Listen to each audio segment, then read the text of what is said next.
Hey, salut runner, bienvenue dans cette nouvelle vidéo de running et de conseils et de trail aussi. Déjà, je voulais vous remercier, vous êtes de plus en plus nombreux à suivre la chaîne, donc ça c'est vraiment top. Je vous remercie, on a dépassé maintenant les 1000 abonnés. Donc voilà, on va monter en puissance sur la chaîne.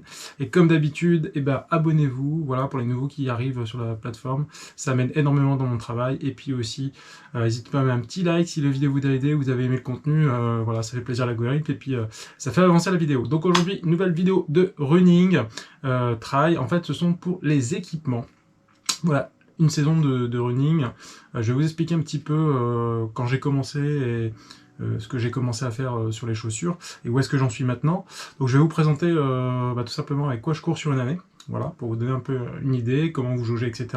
Donc ce qu'il faut comprendre, c'est que quand tu cours 1 à 2 fois semaine, voilà, tu peux te permettre d'avoir une paire de running au placard, il y en a largement assez pour la compète et puis l'entraînement, etc.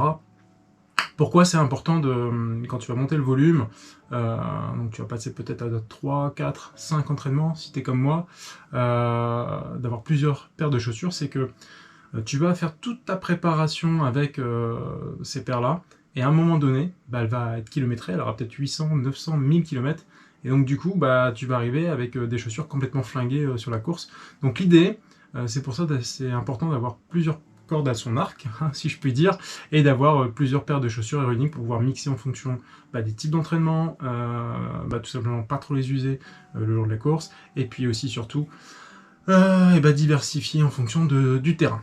Donc aujourd'hui je vais vous présenter avec ce que je cours moi sur ma saison 2023. On va commencer par le trail. Alors déjà, donc pour commencer, moi j'ai une première paire, une paire classique qu'on peut retrouver un peu partout, c'est les Salomon Ride 4, donc c'est du standard. Je les ai depuis l'année dernière. J'étais pas hyper fan de ce modèle. Donc il faut savoir que voilà, tu es sur un drop, donc je te laisse inviter pour voir ce que c'est le drop. Mais on est sur un drop de 8, donc quelque chose de classique, avec quand même ça va encore en termes de poids, on est sur du 290 grammes pour le standard. On est sur des crampons de 4 mm sur ces chaussures-là. On a un amorti qui est plutôt modéré. Et puis, sur des distances... Moi, j'ai dû amener sur des distances modérées. Voilà, je ne l'ai pas testé sur du très long. Je pense qu'elle est capable de le faire. Mais cette paire de Salomon Ride, moi, c'est ma paire passe-partout. Voilà, je vais l'utiliser pour des courts, moyens tas, des trails, avec un terrain pas trop technique. Voilà, plutôt du sentier, un petit peu de terri, et encore quoique, sur le terri, parfois c'est glissant, donc attention, je les avais déjà utilisés sur un terri, c'était pas la folie les crampons. Mais ça passe partout, c'est vraiment top. Donc ça c'est une de mes paires de trail. Voilà. Ensuite moi j'utilise pas mal par le coup Saucony, et du coup donc j'ai encore cet ancien modèle, donc ça c'est la Peregrine 11. Alors du coup, voilà. Sur Saucony, généralement, on a des drops faibles. Donc celle-là, c'est un drop de 4 mm. Elle est pas très... Ouais, elle dépasse un petit peu les 300 grammes. C'est surtout le système de crampons. Tu peux voir, là, c'est un petit peu des triangles, etc. On est sur des crampons de 5. C'est correct, l'accroche. Moi, j'ai testé plutôt pas mal. Donc ça, on va utiliser plutôt ça sur des trails qui sont plutôt en montagne, ou avec pas mal de cailloux, ou techniques, ou un peu boueux. Voilà, où tu as besoin d'accroche. Donc forcément, les crampons sont plus profonds, donc tu as moins de dynamisme. Donc du coup, c'est plutôt sur des distances moyennes ou plus longues que tu vas utiliser ce type de chaussures. Donc ça, c'est une de mes favorites.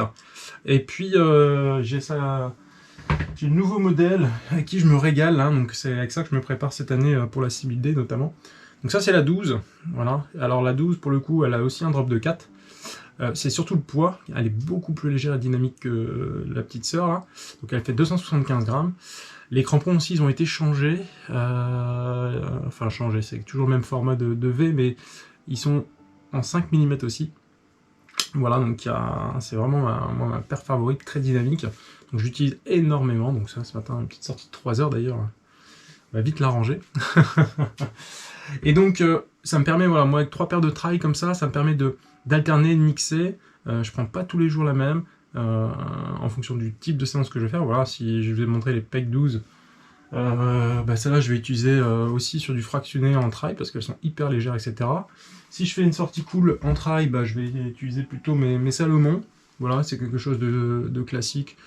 Voilà, un petit sentier, quelque chose Bon, un petit run à 5,20 tranquille, c'est celle-là que je vais utiliser. Et puis quand je commence à... Donc celle-là, elle arrive quand même en fin de vie, hein. Donc c'est d'abord celle-là que j'étais en train de finir avant d'utiliser la 12. Et maintenant que la 12, voilà, ça va pas tarder, on a fait 2 mois d'entraînement avec. Voilà, pour vous donner une idée, c'est de borner sur 3 paires différentes, de façon à étaler votre kilométrage, et de façon à arriver avec des chaussures qui sont dans un tour de 400-500 km, c'est parfait. Voilà, vous n'avez pas trop usé l'amorti, et du coup vous arrivez avec une chaussure qui est encore pas mal dynamique, donc ça c'est chouette. Du coup, alors en running, moi j'utilise que 2 paires, voilà, ça fait déjà 5, hein, c'est déjà pas mal sur une saison. Enfin, 5 elles sortiront quand elles seront usées, hein, bien sûr, on va les pousser jusqu'au bout. Et donc, voilà, moi j'utilise donc une paire un peu passe-partout, c'est encore du Saucony, hein, ce sont des Kirvana 12, drop de 4 aussi, alors attention, vous allez dire, il court beaucoup avec du drop de faible 4, etc. J'ai mis, il y a 2 ans, j'ai voulu changer mon drop, j'ai mis quasiment 6 mois, donc faites gaffe en changement de drop, hein, allez voir des vidéos de conseils là-dessus, parce qu'il ne faut pas faire ça n'importe comment, et il faut de l'adaptation, hein, faites attention.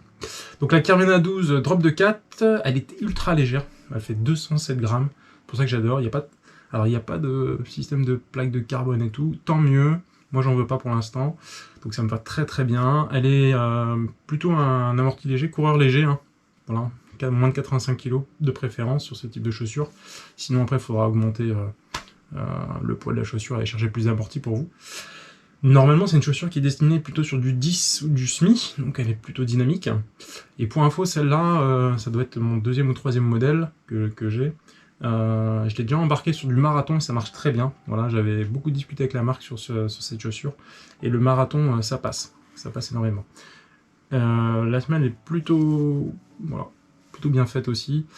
Jamais eu en défaut sur ces chaussures-là, donc moi je suis totalement fan de celle-là. Donc elles me suivent pour les séances rapides, c'est celle-là que je vais mettre. Voilà. Et puis enfin une dernière paire. Donc là c'est du l'Oasix, pardon. Donc c'est alors j'ai du mal à le dire, un Nova Bla 3, voilà, que j'avais eu, je remercie Orange et puis Oasix au Summit de Paris. Donc là c'est The chaussures bien épaisses. Voilà, je suis pas totalement fan de ce type de chaussures normalement, mais bon, on me les a offerts, donc je les ai testés. Donc là on est sur un drop classique, on est sur un drop de 8.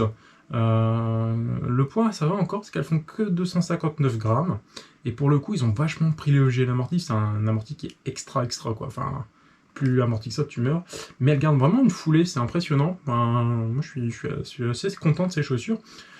Moi je les utilise comment? Alors je les utilise pas en compète ça là, parce que j'estime que c'est un peu déstabilisant, c'est un peu amorti, même si elle renvoie beaucoup d'énergie. Vous voyez la semelle elle est assez comasse, hein, elle est vachement épaisse là. Et donc je vais utiliser plutôt sur des runs cool, voilà, ou des runs longs, où il n'y a pas trop d'intensité. C'est ce type de chaussures que je vais mettre, et ça me permet du coup d'étaler sur mes 2 paires de running aussi de kilométrage. Donc voilà les runners, donc je vous ai présenté un petit peu voilà, quel type de chaussures, etc. pour adapter vos entraînements aussi à votre environnement local. Le but, c'est vraiment d'étaler vos kilométrages sur votre saison sur plusieurs paires, de façon à pouvoir remplacer votre paire au fur et à mesure, voilà, et pas de tomber à sec, sans chaussures, et repartir sur des baskets neuves le jour de la compète. Ça serait vraiment dommage de gâcher des mois de préparation avec des chaussures qui auront 1200, 1300, 1400 km, enfin, voilà, ce serait vraiment une aberration. Voilà, n'hésite pas à mettre un petit pouce bleu si tu as aimé cette vidéo, ça m'aide énormément. Je vous remercie beaucoup de me suivre. J'espère que la vidéo vous a plu. Je vous souhaite en tout cas un bon entraînement, un bon run, et d'ici là, à bientôt sur une course les runners. Ciao ciao.